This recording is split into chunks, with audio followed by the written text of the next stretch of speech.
আমরা কিন্তু গণভবনের ভিতরে প্রবেশ করেছেন। দেখেন গণভবনের ভিতরে,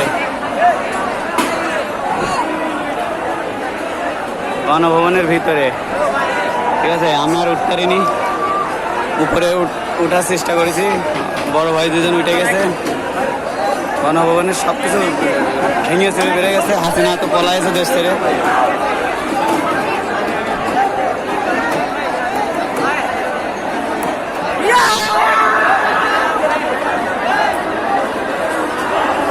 গণভবনের ভিতর সব কিছু বের করে নিয়ে চলে আসছে।